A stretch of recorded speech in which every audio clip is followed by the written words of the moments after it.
The Basement Dwellers podcast is brought to you by Dynamite Shirts. Now offering several services such as screen printing, embroidery, vinyl transfer, and even decals. Visit dynamite-shirts.com and get you some sweet custom clothing today. Press start to continue. They are those who live in the shadows, who feed upon Doritos and Mountain Dew. They take comfort in their dark habitats as they watch reruns of sci-fi shows long past. They are the Basement Dwellers.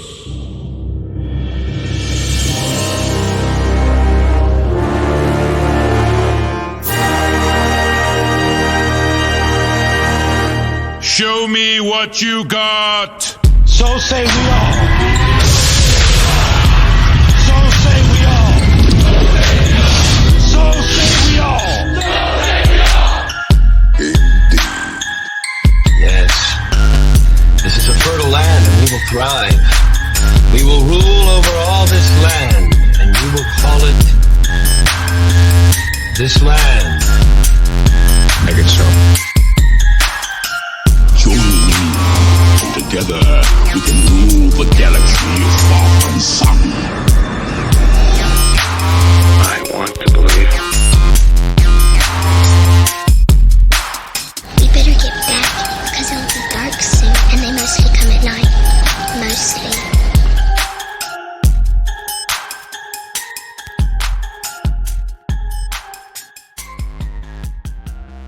Hello, everyone, and welcome to Season 3, Episode 9 of The Basement Dwellers, a bi-weekly podcast dedicated to all activities most enjoyed by those who spend their time in the deepest, darkest, and dankest of basements everywhere.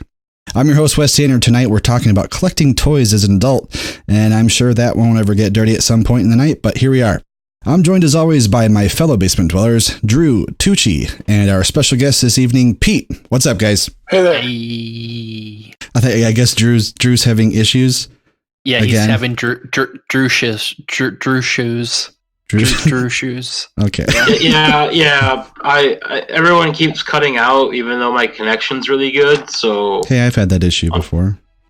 I have no fucking idea what half the talking is that's going on. Okay, well, we'll see what happens then. Currently, my computer room smells strongly of sage. I bought this Glade plugin that. Are you beating back the Illuminati? Well, I'm cleansing the demons from our D&D game this past Saturday, I guess. Good move. Yeah. Yeah. It went pretty good. Ron ended up getting drunk and passing out in the middle of it, and he actually fell down our stairs at one point. So all in all, it was it was a great night. Yeah. Have any of you guys, Pete, do you play video games? You know, I do. Not a big variety. I've been on a Call of Duty blackout kick lately. Okay. Online multiplayer. All right. And I'm terrible. Yeah. But I really enjoy it. My 8-year-old son constantly kicks my ass. And I usually only play till about 2:30 p.m. because I know when like junior high let out, because all of a sudden I would die really, really quickly. Yes. So I know all the kids are home from school and it's time to put my controller down. And all the online lobbies are probably filled with potty-mouthed youth. Squeakers. I cannot believe, like, I'm waiting to catch my son talking like some of these kids I hear in my headset. Yeah. I will beat his ass across the living room. Yeah. Just straight. Son, no, Daddy, no! How did you get that mark on your neck? It looks surprisingly like a controller, charging cord. That's because it is. My dad choked me because I told a kid to get shit on, and then I called him the N-word. Oh, jeez. I'm surprised to find out how many kids my mom has fucked, apparently. Yeah. Oh. Wow. Yeah. Well, the reason I bring it up is because there's this new game out called Sekiro. Shadows Die Twice, but it really should be called Shadows Die a Million Times.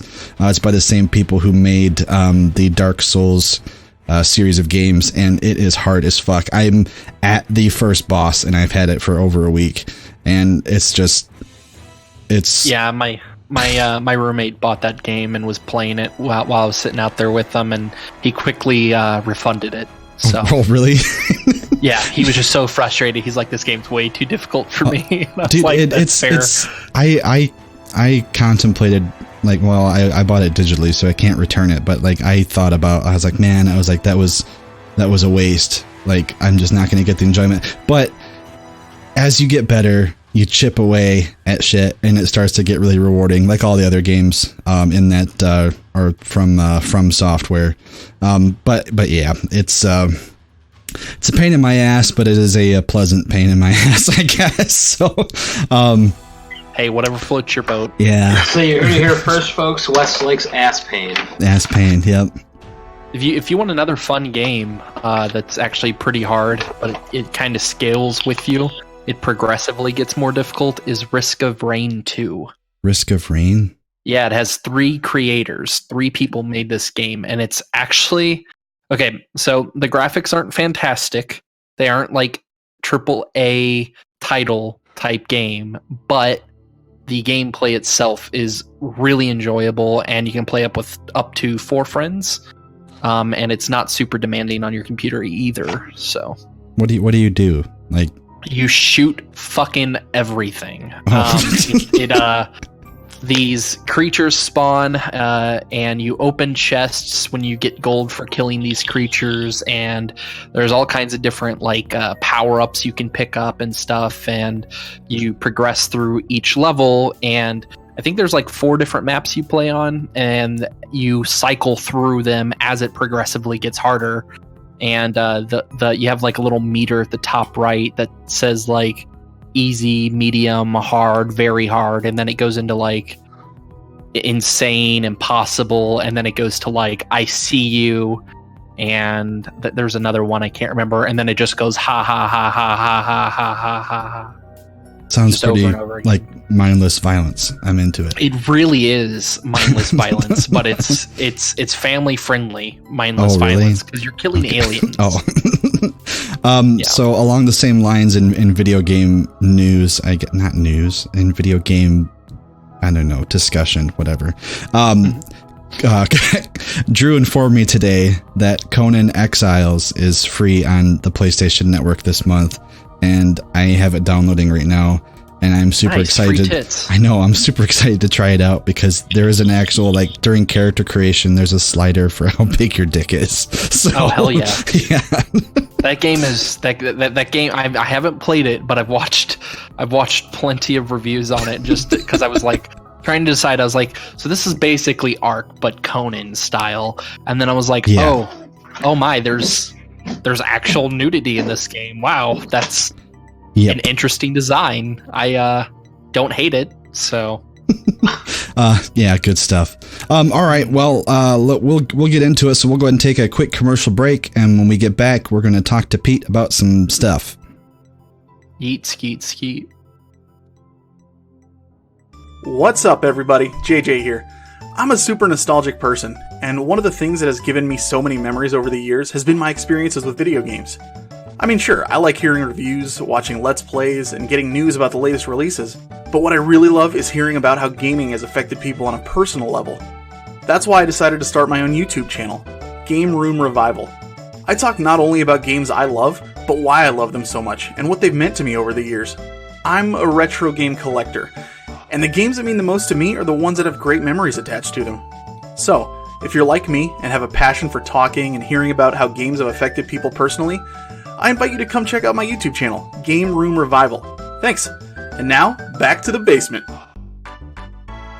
And we're back, and we're going to talk about collecting toys as an adult. But first, I'm going to let our guest introduce himself. Oh, you know what? I'll say it. His name is Pete.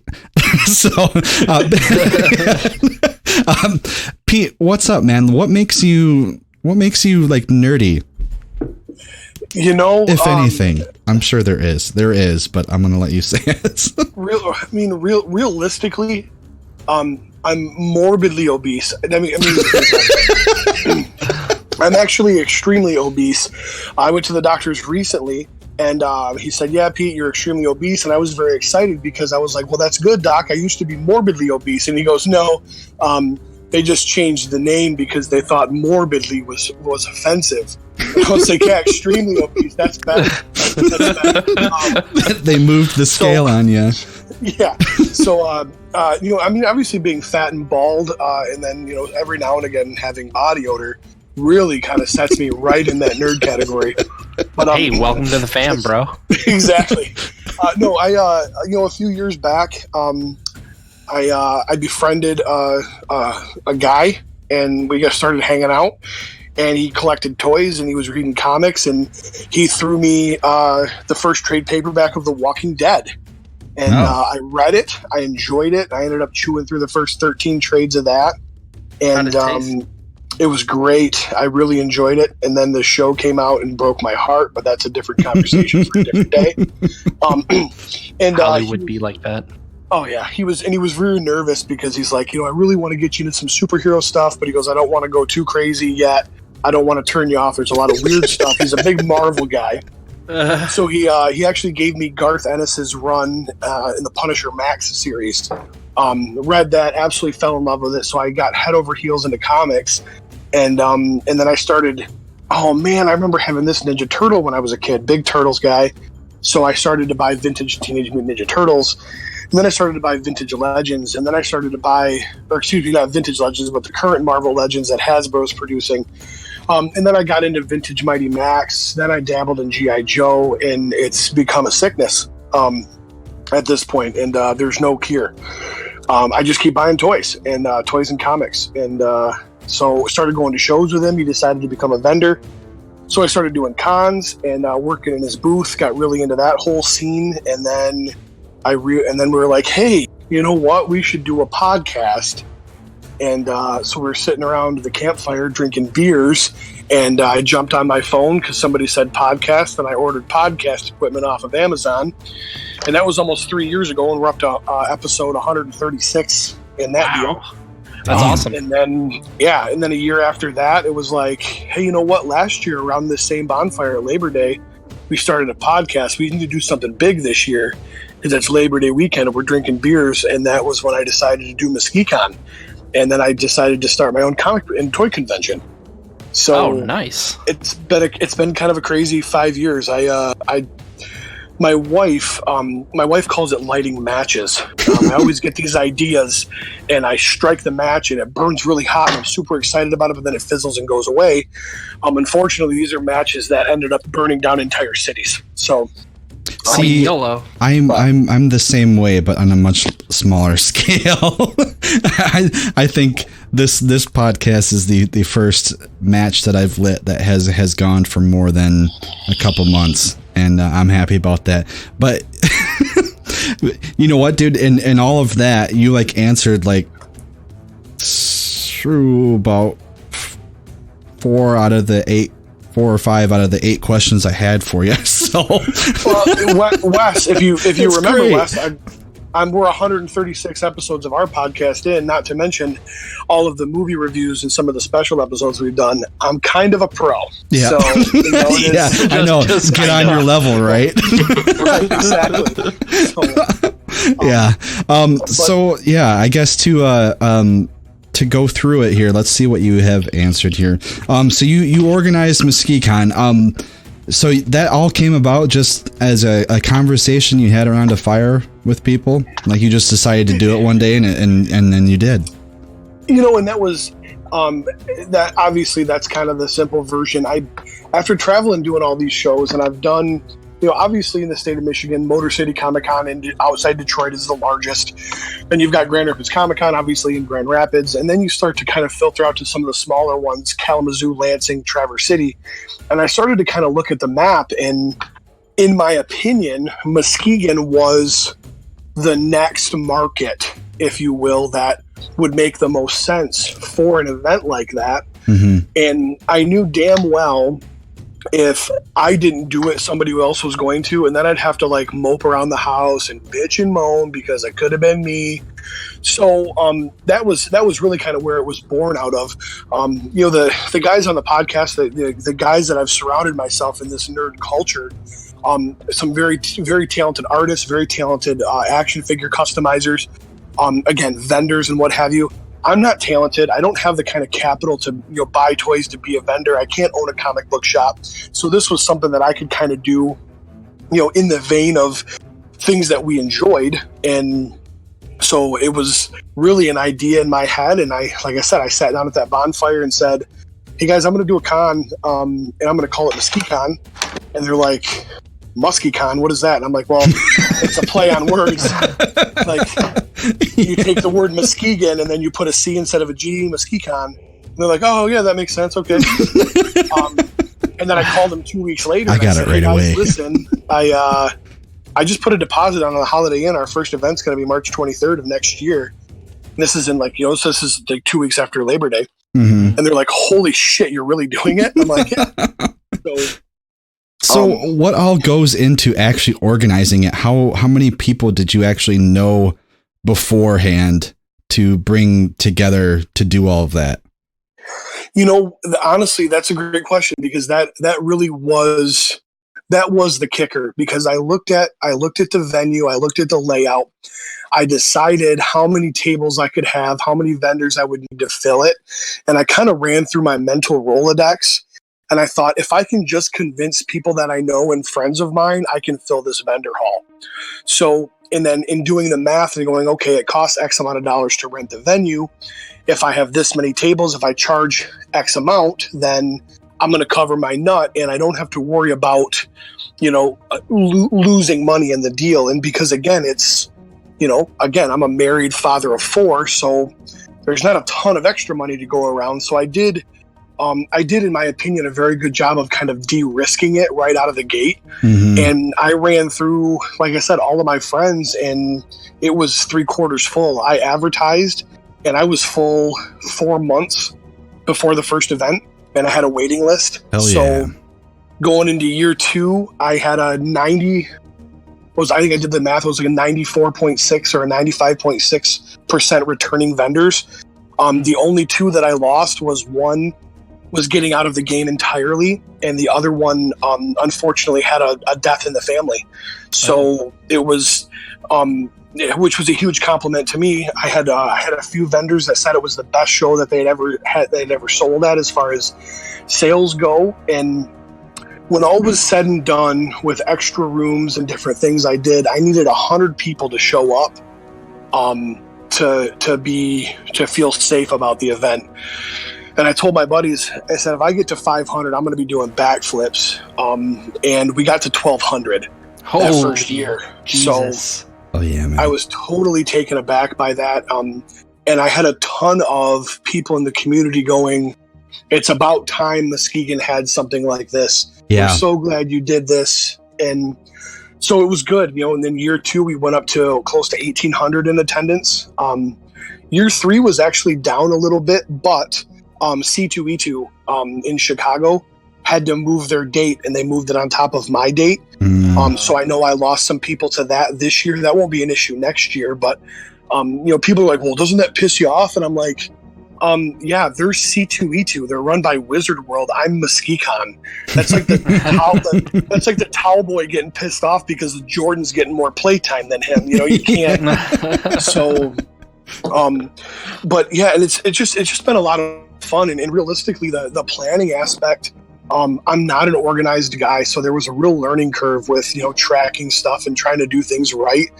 And it, like I said, it went well, and the community supporting it is the vendors showing up and then the people coming out, the damn thing runs itself for the most part. I'm there, I put out spot fires, but I'm hanging out with all my friends and family. It's kind of like homecoming, you know what I mean? So it's just been a lot of fun. I went for the first time, honestly, this year, and I know I saw you there. And I was impressed. I haven't really been to many other or many other conventions or anything like that. But for what I saw, I mean, it was great. I think you needed more room, like, you know, and and dude, honestly, that's the biggest complaint is everybody wants it to get bigger, and and everybody is coming at me like, man, you need to move to a bigger venue, and I'm like, well, yeah, but this isn't your risk, you guys. Yeah.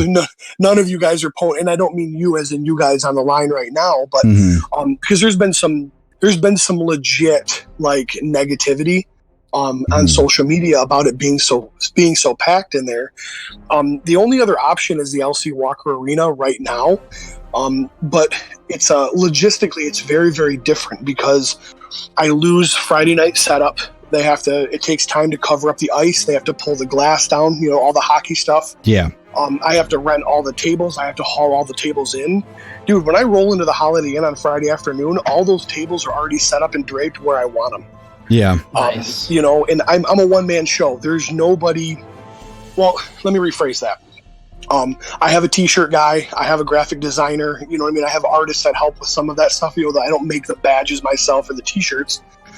But as far as the planning process goes, it's just me. And that was designed intentionally because, with all due respect to anybody else, I don't want you to fucking tell me what I have to do. Cheers to that, my dude. Fair enough. Yeah. I am 50 shades behind that idea. You know, and I had numerous friends going, hey, you know what, if you're looking for a go-to guy or a whatever, and I utilize them for opinions. Hey, you know, calling somebody up. Hey, what do you think about this? Hey, what do you know? Travis Bowles, my vendor buddy, that got me into all of this. I bounce a ton of ideas off him. He does 10 shows a year, so he's seen things go well. He's seen things go poorly. So as far as like, they've been great for that, but ultimately it all kind of came back on me, which was how I designed it. So moving forward, we're really hoping, you know, Muskegon's building a new convention. And right now, the main vendor hall that you saw, Wes, is 5,240 square feet. Mm-hmm. The new convention center they're building is 20,000. Wow! So we're going to be able to get some more running room, and I'm hoping at that point I can try and try and hit that sweet spot for everybody. Did you get a chance to go into the Griffin Rest gaming room when you were there? Yes, I did. And okay. I really I went everywhere that I could get into just to kind of take in and see what it was about. You know, I didn't really participate in much of what was going on, but I just wanted to see everything. So yeah, I did see it. And that really seemed to be a big hit this year. Yeah. And I do not know that world at all. Board games? That is, yeah, the man. RPGs, board games. That Mm-hmm. I don't know anything about that. I own a ton of Magic cards, and I'll dabble in that a little bit with my kids, but I fully don't understand the rules. I don't either. I know how to read, but I don't. You know, yeah. It's, you know, there's a lot that goes into it, and it's funny. You were talking earlier about Dungeons and Dragons, and if you ever have an open seat and I'm available, I would love to just sit in on something like that. Oh my god, dude! Yes, because I think it would be a riot to learn that. Oh, you would love it. For those of you out there listening who don't already know Pete, one of the other things he does that he didn't mention is he's a stand-up comedian. So, like your improv skills and everything at a D&D table would just be an absolute riot. So, yes, 1,000 times yes. You know, and one of the other things I try to do as and I don't know what to call myself. Like when it comes to, you know, I do these interviews with, you know, I've done them with ZZM and with Fox and with Muskegon Times, and I've done all this stuff, and they're like, so are you the creator or the founder or the whatever? And I'm like, I don't know what to call myself when it comes to Muskegon. I'm like, you're so the like dude. On Facebook it says Master God Emperor, you know? But what I try to do, you know, I try to support my vendors as well. And one of my vendors is an author by the name of Brian Donahue. And he actually created an RPG years back. I saw him in one of the I think the back room. Yes. He was in the small vendor hall. And he actually wrote a book series a fantasy book series based kind of in that universe that he had created for his RPG. So I meet him. He comes to MesquiteCon the first year. I buy the books. I enjoy them. I end up becoming good enough friends with this guy to where now I'm a character in the book series, which is very, very cool. Well, he currently on Kickstarter right now is running a new RPG that is for release, and I'm going to support it. I'm going to back it because, again, I'm impressed by his talent. He's a good guy. I want to support him, but I don't want to support him and then A, have the money I spent just sit on a shelf collecting dust, and B, I don't want to the next time I see him go, what do you think about the game? And have to lie. Yeah. Because I don't want to lie. Oh, we had a great time, Brian. It was awesome, and I don't want to have to lie to him. But again, it's that world He's like, is what not part? my world. And, yeah, exactly. Well, what was your favorite part, Pete? The middle. The middle was great. I really enjoyed the middle. So, but like I said, I don't have those people in my life, and so I need to do that. And just if for no other reason to better understand what I need to try and provide for the RPG guys. If I can get the RPG guys and gals into MesquiteCon, and I can get the cosplayers in, and I can get the artists in, and I can get the vintage and modern toy collectors, and I can get them to bring their families and have some vendors that have some crafty, kitschy, cool stuff and kids stuff, that's the win I'm looking for. It needs to be as well-rounded as possible. Well, in order for me to continue to run a successful event, I, as the creator, founder, mastermind, whatever, I need to be well-rounded as well. So like I said, it's always me, and I've just never sat down and done it. So I'm going to, like I said, put me on your list, man. I'd love to sit down and. Oh hell yeah! I mean, I watch Big Bang Theory. How hard can it be, right? I mean, I've seen him play before, so but yeah. You just triggered like all three of our listeners, so nice. No. In a good way or a bad way? It's yet to be determined. Erotic way. No, dude, that would be great, and I think you would enjoy it too. Just the interactions between people and basically role playing can be summed up as you're kind of in an interactive movie, like you are starring as your character interacting with other people, but it's all improv. Like it's all what you would do if you were actually this person. It's great. It's a great mental exercise, a great escape. And yeah, dude, I'll definitely put you on a short list for getting in, or even starting a game fresh. So awesome. Yeah, man. I think right now it's a good pause point. We're going to take our second commercial break. When we get back, we're going to talk to Pete a little bit more about his podcast and toy collecting specifically. So stick with us and we will be back in just a moment. Hey, do you want to play games for a good cause? Join Extra Life, a community of 50,000 gamers all over the world who play games to heal kids at Children's Miracle Network hospitals. Find out more at extra-life.org.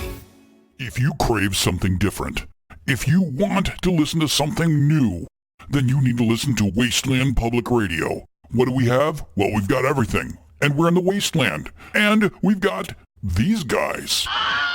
So stop on by wastelandpublicradio.com. That's wastelandpublicradio.com. Do you dream of the end of the world? Do you suffer from swollen mood, inflamed distemper, or sore mutation? Then Tomorrow's End is the pseudoscience remedy you are looking for. Listening to Tomorrow's End is proven to relieve all your post-apocalyptic desires. Listen today at tomorrowsend@rpgstuff.net. Or find us on Facebook, iTunes, Google Play, or your nearest Raiders group. And we're back again, still with Pete, and he is going to be talking to us a bit about his podcast, which is called My Wife Is Going to Kill Me. Pete, tell us what the fuck your show is about. It's comics and toys, general nerd culture. We love to talk about the Marvel Cinematic Universe. I absolutely enjoy defecating right onto the DC Cinematic Universe. I was just about to ask you that. All right, hold on. I'm going to pause you there. What did you think about? Did you see Aquaman, or is it kind of like taboo? You did. So, what did you think compared to the other ones? Let me premise this very quickly. Mm-hmm. So I vote in every election so I have the right to bitch. I go see every DC movie the night it comes out. I always afford them the same respect as Marvel, just specifically so I can be one of the first ones. I don't want me to say something insulting and be like, yeah, I heard somebody say that the other day. No, bitch, I'm the first one that's going to shit on this movie. I enjoyed Aquaman. It was classic DC. It was too long. But I liked Jason Momoa. They did with the character. I mean, they took a lackluster, lame, butt of the joke DC character, and they made him badass. Yep. It's Khal Drogo doing his thing, and I really enjoyed it. The redhead, smoking hot. I mean, you never go wrong with that. Cheers, bro. Amber Heard. And they did so much better with the pacing? DC tends to the pacing was much better, and also the DC tends to try and force humor. Yeah. And they fall flat on their face. Justice League was a great example of that. There was some funny moments, like for instance when Aquaman inadvertently sits on the golden lasso of truth. That was a great moment, but they try too hard to make things funny. I didn't feel like they did that in Aquaman, and because it was more natural, it was actually funnier all around. Oh yeah. So it was not Wonder Woman. Agreed. Wonder Woman still is by far the best movie they've done. But yeah, it was, I did get actually behind really that. like Wonder Woman. That is a good movie. and it wasn't, and realistically, it wasn't abortion like Suicide Squad. So, oh God. Did you like Thor Ragnarok? That's Marvel, man. And I will tell you that's the number one Marvel movie that I will say some of the humor was misplaced. Okay, thank you. And that was it was almost like, did you guys pull a DC card out here? What are you doing? Right. Yeah. There's some history with that movie. Worst. Yeah, there's some history with that movie in this group. No, it is not. See, here we go. No! In current history, yes it is. No. In current history it is. Really? No. Fight me. No. If your ass was up here in Michigan and not being a bitch down in wherever you live, I would fight you. In Freedom Land? Yeah. Yeah, in cousin fuck land. Wait, no, that's just south. You're close, but that's south. Okay. I will tell you that Thor Ragnarok is not in my top 10 of the Marvel MCU, but it's not the bottom either. But we've gotten to the point, like on our show, because everybody wants to rank the 19 or 20 whatever movies they are now, and it's so hard to rank them all because what are you ranking them as? One of the ways I like to talk about and justify what movie is better in that universe is the rewatchability. And Thor Ragnarok, to me, Doctor Strange was a great movie, but it doesn't have that rewatchability that Thor Ragnarok does. Oh, really? It does to me. I can't tell you how many times I've seen that. I love Doctor Strange. Yeah. And that is my second favorite Marvel movie. Out of all of them, Doctor Strange falls number 2 for you? Yeah. It does. See, and I've only ever seen it one time. Maybe going back for a second viewing, maybe I'll change my mind. But I'm very different in my circles. My number one Marvel movie of all time is Ant-Man. Really? Paul Rudd to me knocked it out of the park. I thought that movie was absolutely great. I do love Paul. Yeah, I do love that actor, but I don't know if I'd say it's different folks. Oh, absolutely. Yeah. And I think the one thing that no matter what, all Marvel fans, true Marvel Cinematic Universe fans, we can all sit back and we can all talk about it. We can have healthy and fun debates, but we can all settle on Thor: The Dark World being the least. I actually, that's so unpopular. I haven't even watched that one. I saw that in theaters and regret it. Oh man. Okay. Go ahead. Oh no, go ahead. No, go ahead, man. I was going to ask a question, but he already answered it. Oh, he did? I was going to. Oh. Yeah, because I was going to ask what his favorite Marvel movie was. And we were talking about it being Ant-Man. Okay. Because I was going to say, what's your favorite Marvel movie and why is it Winter Soldier? But but Winter Soldier is, again, that one of the guys on our podcast, Winter Soldier is still number 1 for him. It's his absolute favorite. And it's a great movie, and that's one. Watch that. It almost seems like I watch that once a month because it's on FX. I'll be at work, and I'll be watching a movie. And I should probably preface that I work 24-hour shifts at the fire department, so at night I just sit and relax. So I don't want somebody to think I'm like an important brain surgeon and I'm watching movies instead of operating. But you know, and it's fun, and it's fun to sit down and debate, and that's really where our podcast came from. Was we were sitting around and, you know, hey, we're going to have these conversations anyway. Why not record them? Yeah, man. And I mean, that's really kind of the format. And of course it's grown. You know, like I said, in 136 episodes, obviously, you know, you kind of adapt and you do things differently, and you start to get feedback from fans, and they start to, you know, oh, I really like this segment. So you kind of bump that up, and then some segments kind of go by the wayside, but the whole idea behind it, my wife is going to kill me is the name, kind of the unofficial name of Travis's vending booth, because we went to a show, it's probably like the 6th show that he did, and they said, hey, we need a name for the map for your table, and he goes, I don't really, if I keep doing this, my wife is going to kill me, and it's stuck. And now there's like merchandise with that logo, and you know, we have a music producer, and we have we get gift boxes from fans, and we have people from other countries that, you know, email with us on the regular. It's such a weird, like we go to Comic-Cons and people recognize us, and I'm like, that is the stupidest thing in the world. Like, how sad is your life? I mean, I thought I had a sad life being on a And I'll tell you the capstone for all of that was I was down at Kane County, and for some odd reason something had gotten brought up on a previous episode, and it was the song 99 Luftballons, and it's in German, and it's like from the 80s, and it's garbage. It got brought up, and I said, dude, that's my theme song. Like, I walk around with that song playing in my head. That's why I've got such a bounce in my step.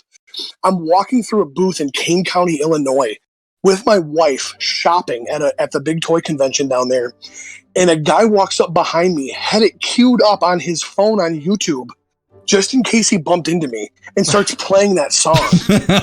And I was like, winner. I was totally like, initially I was super flattered, and then, oh my God, I'm gonna end up a lampshade in this dude's basement.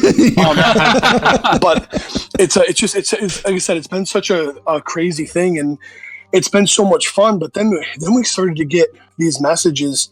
One of a guy from Ohio actually sent us a message and said, hey, we've been in the neonatal ICU for 6 months with our daughter. We've almost lost her twice. He said, I'm sitting in the room, I'm listening to your guys' podcast. You put a smile on my face, you make me laugh.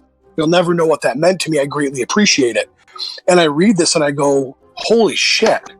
Like, you know, we actually brought a smile to somebody's face. Well, this dude sends us a package, and there's gifts for all of us. And I open it up, and it's an original Playmates 1988 Raphael mint on card. Oh my God. And I'm like, oh, damn. You know, I'm like, and I was just totally kind of taken aback by that whole thing. And then, you know, it kind of just progressed from there. It's such a strange thing to be recognized. Yeah, we don't know what that feels like yet. So, but that's part of you want to give us free stuff, we won't complain. That's part of your shtick, though. You know, you guys are in the basement. You guys are hiding away from the world. Pretty much. You don't want that. You don't need that ego bullshit. You know what I mean? I need that. I stroked off every now and again. I'm incredibly narcissistic, and I need that to fuel my fire. You know, so I'd like to be recognized so we can then promptly ignore it. So, so I imagine that the title of your podcast is pretty accurate for most people who collect toys as an adult. I know that my almost wife would definitely kill me if I ever went that route, because I already buy lots of board games and video games, and adding toys to the whole mix, she just wouldn't wrap her head around it. How do you get away with it? So I'll let you in on the secret. I own a hide him. You guys, for the listeners, you probably have heard me. I've been puffing on my vaporizer, or robo penis, as some people like to call it. And hey man, everybody has their kinks. Fuck the haters. Absolutely. I actually own a store in Whitehall, in the town where Wes and I grew up, and so in the back room of that, I'm a diamond distributor for toys and comics. Okay. So realistically, the reason I get away with all of it is my wife doesn't see it. Oh. I mean, that's just the straight up truth. Everything that I order, and most of my stuff is there at the shop. I don't have a toy room at my house like a lot of my friends have, where I can display all of it. Uh-huh. And the kicker is getting the wife involved. Like, I'm standing in our master bedroom right now, and in my underwear. I don't know if you guys needed to know that or not, but absolutely. And my wife has a huge pile of. She collects Funko Pops now. Oh God! I was just gonna say that's the closest I've ever been. So, so it's one of those things where, going to the conventions, she's actually looking for stuff too. Mm-hmm. So getting her kind of involved in that world. We have a Patreon page for our podcast for people to, financially support us and help us cover some of the costs. And we just released an exclusive old episode for the Patreon supporters last week, where we actually brought the wives on, and they did the show. And they got drunk and just shit on us, and not like in the fun way like you do on your anniversary, like just straight shit on us. And so, and it was so funny to listen back to that, because obviously the sound quality is different because we're 3 microphones upgraded since then. Mm-hmm. But just kind of hearing them, and my wife gives absolutely zero fucks about the podcast. Really about the toys and the comics. My wife has listened to probably one episode of the probably close to 200 that we've done, and does not care at all. And we actually I know do the feeling. Episode weekly. So it's, like I said, she does not care in the least. She goes and gets her nails done, and I go and do a podcast, and happy wife, happy life. So yeah, shit. So about toys specifically, what is it that you go for the most? What really gets your gears greased when it comes to what you collect? Is there any specific line or I don't know, property like franchise, whatever?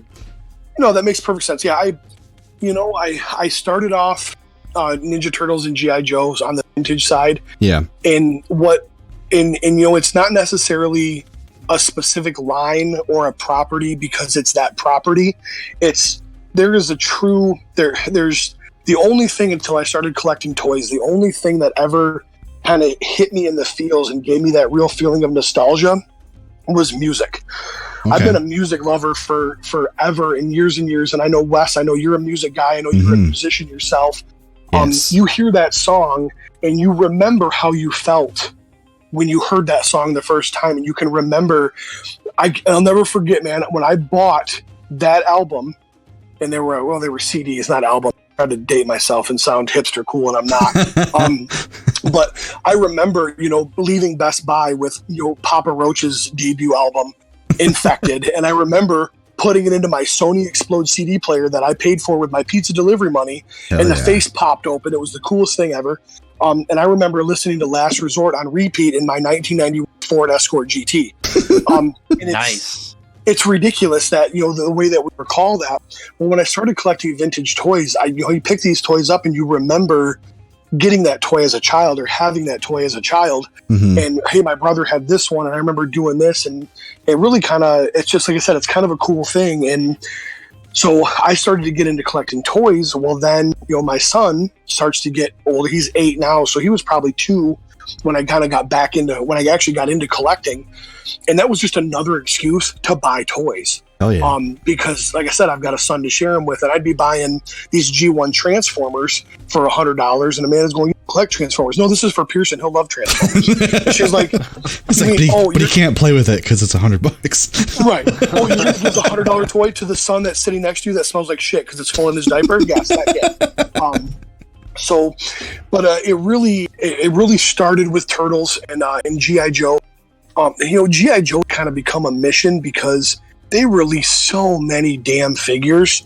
To try and be a completist in that world is a financial burden that it's going to take me years to ever get where I want to be. But and then you end up you inadvertently stumble across something, and I like the obscure weird stuff. The Toxic Crusaders. The Cowboys of Moo Mesa, Street Sharks, Fighters, Street Sharks. Oh, dude, Street Sharks. I only have one Street Shark, but Street Sharks are the shit. Absolutely, and they, like I said, you remember I went through and I bought a bunch of Mighty Max, those little mini play sets, that were absolutely rad. So I've got a collection of those. And then of course I have one shelf that's just devoted to Punisher. The Punisher is one of my all-time favorite characters. So, and Turtles, there's so much new stuff coming out for the Turtles. NECA and SH Fig Arts and some of these big companies are doing high dollar figures for the adult collector. And so I've got those too. And I just, like I said, it's a rabbit hole in the absolute most fun way ever. So, but I'm constantly picking up new stuff and adding to the collection. And one of these days, realistically, the only way I'm ever going to toy room is I'm going to have at least 2 kids move out. So T minus 6 years at this point, I'll have a room to actually be able to display my stuff. But it's like I said, it's been a lot of fun, and we talk about it a lot, in our circles and our podcast is we've all become friend collectors as well. The community that we've built. We run the Michigan Toy Traders Facebook page, and that thing, there's 900 members on there, or 1,100 members on there, and they're all Michigan-based toy collectors.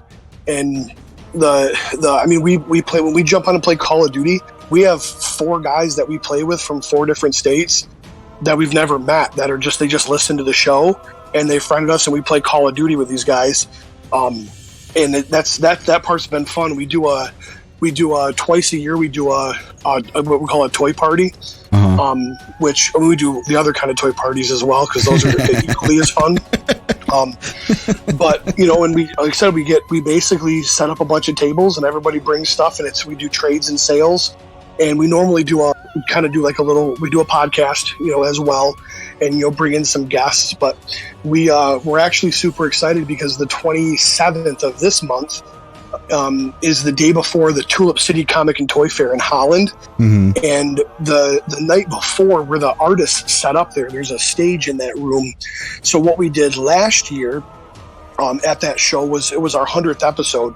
So we did a special live in front of a studio audience podcast recording, and I built an entire Jeopardy game with Microsoft PowerPoint, and we did Nerd Jeopardy live in front of an audience, and it was so much fun. So we're going to do that again this year, and but this year we're doing Dysfunctional Family Feud. So nice. And what I would like from you guys as a personal favor to me is if you would send me your guys' email addresses, I'd like to email you our question list so you can answer them and be part of the poll. All right. And it should be some fun stuff. There'll be some name the most popular Avenger, that kind of stuff. But there'll also be some fun, name one thing that Batman would have on his bat belt if he were a rapist or something like that. You know what I mean? Fleshlight. Like I said, just as I said, being funny and having a good time, and I host it and I drink whiskey the entire time, and it's a good night. So. That sounds great. Yeah, definitely. Remind me. I'll shoot it over to you. When is the next con? The April 20th next one we'll be at, and that's in Holland. That's a Sunday show, a one-day show at the DoubleTree by Hilton. And Matthew Rodriguez actually runs that. He's actually he's got 2 comic books out right now. He owns Ideas from Mars, and he's one of those. Bumped into at a toy show. He invited us to vend at his show, and now he's one of my closest friends, and we've actually partnered up. So MesquiteCon and Tulip City are coming together. We're doing our first show together in September of this year in Grand Haven called Toy Haven. But it's strictly toys, no artists, no cosplay. It's just modern to vintage toys. It'll be just one big huge toy sale.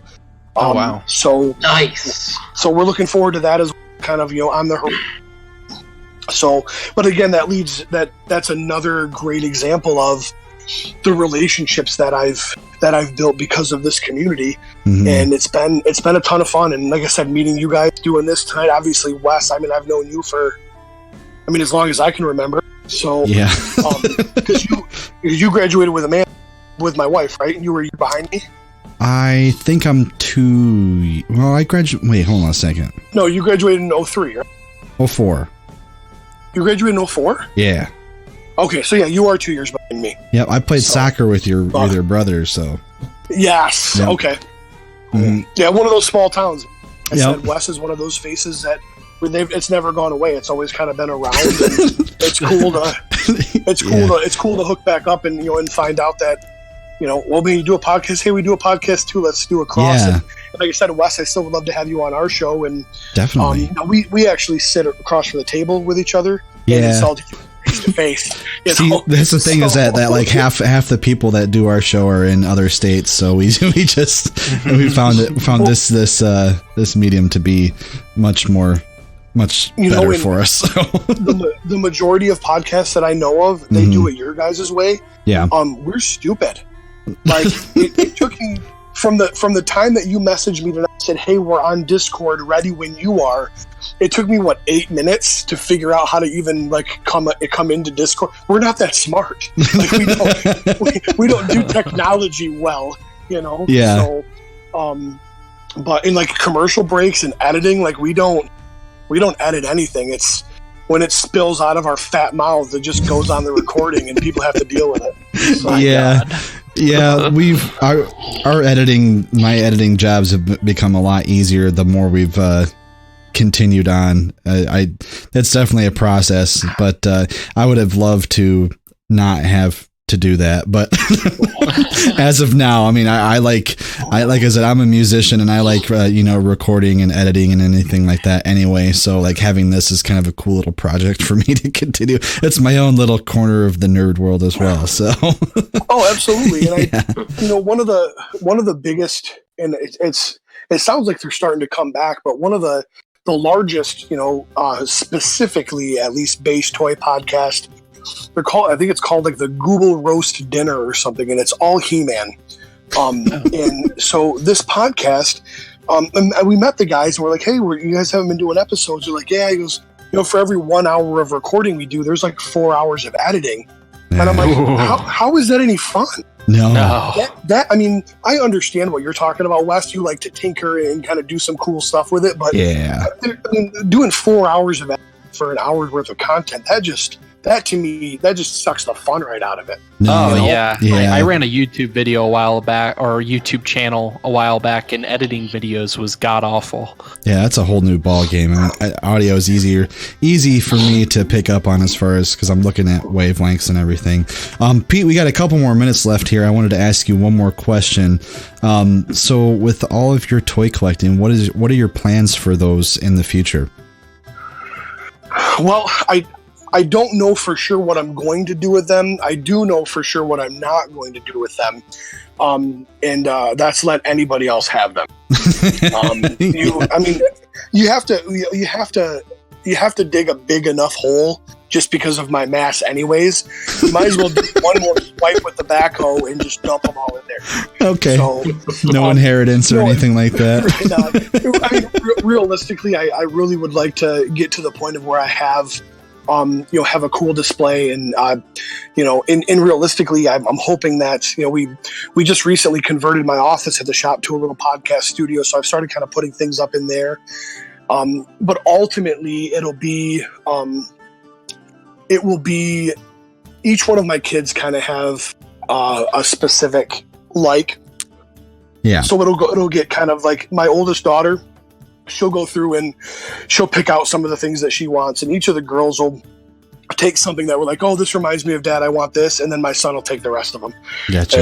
Is how it'll go down. My wife will go, and my wife will just be like, "Pearson, get these boxes out of the fucking house," So, but and it's really kind of funny because some of these guys in social circle, they have 10 $10, $20, $30,000 riders on their home insurance policy, on their homeowners policies, because their collections are valued so high. If there were a fire or, a flood or something like that. And I mean, that's just, don't get me wrong, I've got a big collection, but it's not like that, That's pretty intense.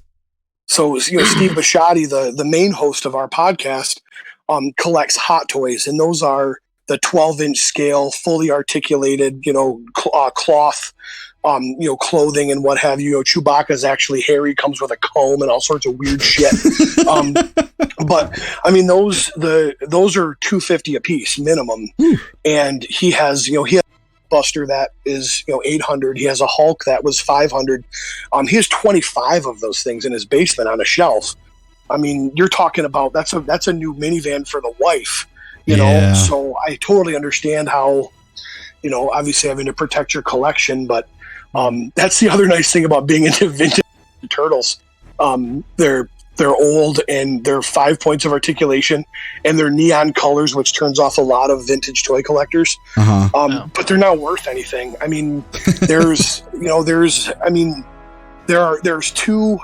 three high dollar figures in the world of vintage Teenage Mutant Ninja Turtles. One is Scratch. He's the cat that's dressed like a person in prison. Hot Spot is the Dalmatian dressed like a firefighter.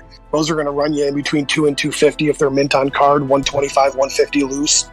And then there's a Shogun Triceraton that came with variant weapons, and that's going to run you close to $200.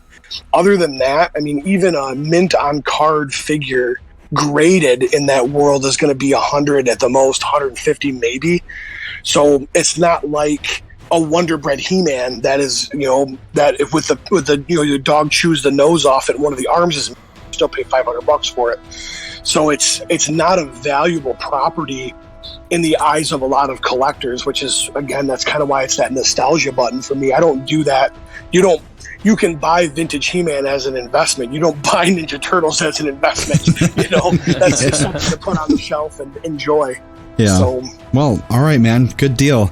Well, hey, do you want to plug anything real quick before we sign off here? I'll plug the information. Like I said, the podcast is My Wife Is Going to Kill Me. And it's available on iTunes, Stitcher, Podomatic, and now Spotify. Ooh. And we have a Facebook page. That's My Wife Is Going to Kill Me. We actually have a support group that we call it. And I'm a part of that. My wife. And basically, that's a group. You have to request access to it because that's, hey, you ever want to say something on the My Wife Is Going to Kill Me page, but you didn't want to do it there? This is the place to say it. So it's a little bit more. It's been a lot of Ant-Man flying into Thanos' ass memes these last few days. That's not bad. So, but and I mean, either way, I mean, shit, Paul Rudd, Josh Brolin, I'd fly into either one of their asses. But again, that's not neither here nor there. So, but yeah, like I said, the podcast, MesquiCon, if you guys, are interested, like that page. There's updates on there. It's always the second to last Saturday in March. So like I said, we just finished year 3, looking forward to year 4. Toy Haven is going to be in Grand Haven, which is about a half hour south of Whitehall, where Wes and I live here. And that's a first year show. It's going to be at the Grand Haven Community Center. That's September 21st. There's a Facebook page for that as well. So I mean, that's pretty much what I've got going on in my life. But if you guys get out to any listeners get out to cons, we're at every single one of them. Stop by the booth and say hello, and check out some cool toys. And we always like to do on the spot interviews and interview other collectors and gamers and just people in general. Like I said, we're people, and that's what we like to do. Yeah. Awesome, man. Well, hey, thanks a lot for taking the time to come on our show. I had no idea that you guys were so involved with all these different avenues. That's great. But yeah. Let's see here. What was I going to say?